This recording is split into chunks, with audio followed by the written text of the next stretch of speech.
এটা গত কয়েকদিন ধরে আলোচনা হচ্ছে যে নির্বাচনকে ঘিরে দেশের ভেতরে থেকে এবং দেশের বাইরে থেকে মিথ্যা সংবাদ প্রচার, মিথ্যা তথ্য প্রচার একটা তো ব্যাপক আকারে চলছে। তো সেই ক্ষেত্রে যে বিষয়টি, যে সমীক্ষাটা এসে সমীক্ষায় দেখা যাচ্ছে যে এখানে 2025 সালে এবং 2026 সালে 25 সালে একটা জায়গাতে দেখা গেছে যে তারেক রহমানের বিরুদ্ধে ছিল টোটাল 68টা, ঠিক আছে, মিথ্যা তথ্য ছড়ানো হয়েছে। 26 সালে এসে 60টা, তা টোটাল 128টার মতো। শফিকুর রহমানের বিরুদ্ধে 25 সালে 21টা, 26 সালে 25টা, টোটাল 46টা। তো এখন আমার কাছে যেটা প্রশ্ন, এই অভিযোগটা কিন্তু জামাতের বিরুদ্ধে একেবারে বরাবরই সবাই টকশোতে করছে যে ভার্চুয়াল জায়গাতে কোনো বিরুদ্ধ মতকে গ্রহণ করবার ক্ষেত্রে জামাত কিংবা দাঁড়িপাল্লার সমর্থকরা খুব বেশি আক্রমণ করছে, এবং এটাকে অনেকে বলছে বট আক্রমণ করছে। বটের চাইতে যদি সরাসরি হয় এবং তথ্য ওই কাছাকাছি ওই রকম যে এই জায়গায় তথ্য ছড়ানো, ফটোকার্ডের ব্যবহার করা, সাথে যেটা বলবো যে পার্লামেন্টারি ভাষায় তাদের আক্রমণ করা। তো এখন জামাতের কাছ থেকে যারা সবসময় নৈতিক রাজনীতির কথা বলছে, কল্যাণ রাজনীতি, তাদের কাছ থেকে এই আশাটা কতখানি কাঙ্ক্ষিত?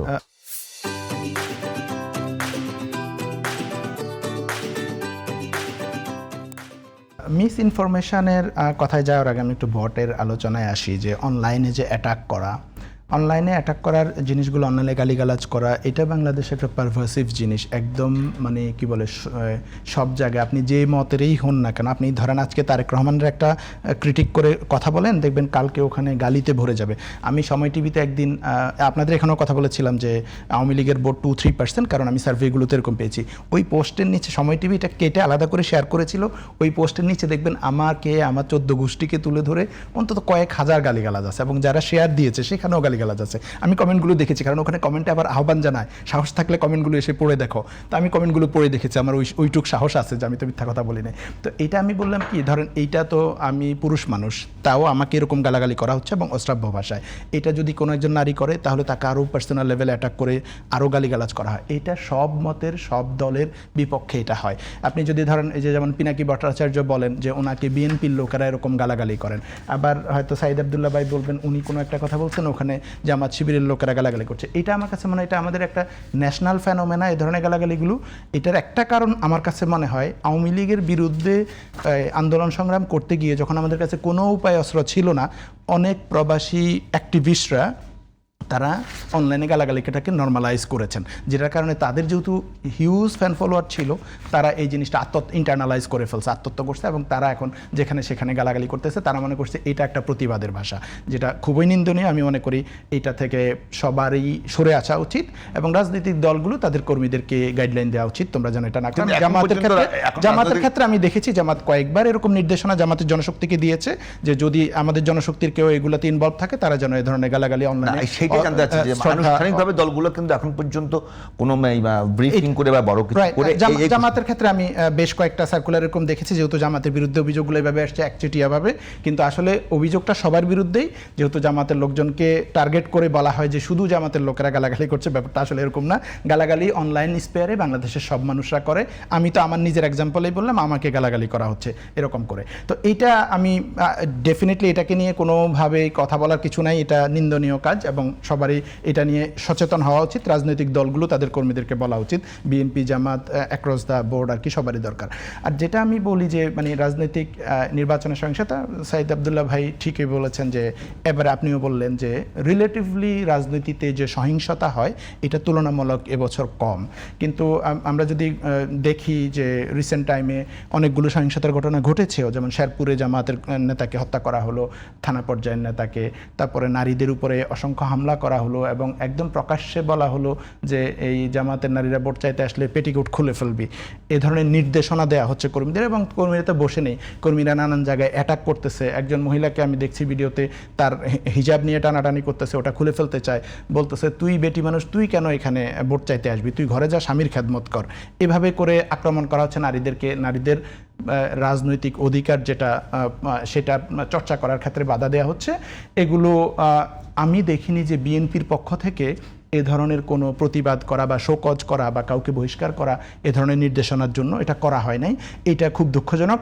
বিএনপির পক্ষ থেকে এটা নিয়ে ইনিশিয়েটিভ নেওয়া উচিত ছিল যে নারীদের উপরে এ ধরনের অ্যাটাক করা হচ্ছে বা খারাপ ভাষায় অ্যাটাক করা হচ্ছে, হামলা করার উস্কানি দেওয়া হচ্ছে, এটা নিয়ে তাদের কথা বলা দরকার ছিল।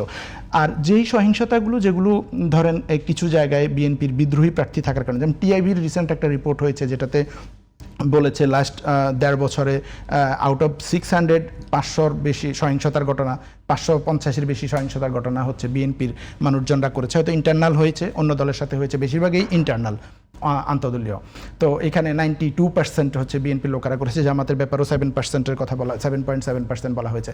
তো এই যে সহিংসতাগুলো এগুলো অন্তর কোন দলের কারণে হচ্ছে, এবং এটা আমার কাছে মনে হয় কি এইটা উইদিন পার্টি ডেমোক্রেসির চর্চা না থাকার কারণে এটা হয়। আপনি যখন একজন ক্যান্ডিডেট সিলেকশন করছেন, এটা কোন প্রক্রিয়ায় করছেন, এটা যদি ডেমোক্রেটিক প্রক্রিয়ায় হয় তাহলে কিন্তু দলের কর্মীরা ওই যে ভোটাভুটির মাধ্যমে যদি নির্ধারণ করে যে আমাদের দলে কে হবে ক্যান্ডিডেট, সেটা কিন্তু আর ওই সহিংসতার পর্যায়ে যায় না। তখন তারা মেনে নেয় যে বেশি সমর্থন পেয়েছে সে হবে।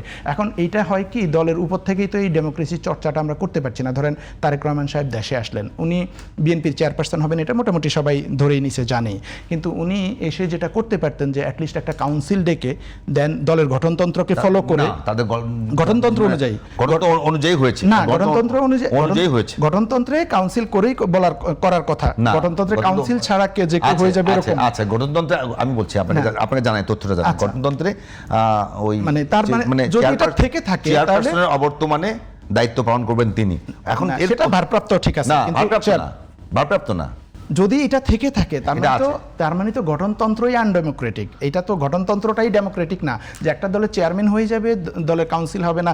ইভেন হাসিনাও যখন কাউন্সিল হতো, দলের চেয়ারপারসন হতো, তখনও সে বলতো যে যদি দলের লোকেরা না চায় আমি কিন্তু হব না। সে তো হবেই, কিন্তু সে একটু নাটক করতো, দলের লোকেরা না চাইলে হবে না, কাউন্সিলররা যদি ভোট না দেয় আমি হব না। তারপর একটা সে কাউন্সিল করতো, সে তো পাতানো নির্বাচন করতো, একটা পাতানো কাউন্সিল করে সে আবার দলের প্রধান হতো। কিন্তু তারেক রহমান সাহেব এটাও করতে পারতেন যে একটা কাউন্সিল ডেকে তিনি দলের প্রধান হয়েছেন। এটা একটা সিগন্যাল যে আমরা দলের মধ্যে ডেমোক্রেসিটা চর্চা করি। এখন এটা না হওয়ার কারণে যেটা হচ্ছে, সব জায়গাতে মানুষ বুঝছে এখানে তো ডেমোক্রেটিকভাবে হচ্ছে না, এটা কোনো একজন ঘোষণা করে দিচ্ছেন অমুক হচ্ছেন ক্যান্ডিডেট হবে, তারপরে বিদ্রোহ হচ্ছে, বিদ্রোহী প্রার্থী হচ্ছে। জামাতের মধ্যে কেন বিদ্রোহী প্রার্থী নাই এরকম? এটার কারণ হচ্ছে এই প্রসেসের কারণে, যে ডেমোক্রেটিক একটা প্রসেস। আমি মনে করি বিএনপিরও আমাদের উইদিন পার্টি এই ডেমোক্রেসি চর্চাগুলো করা দরকার, এটা আমাদের রাজনৈতিক কালচার।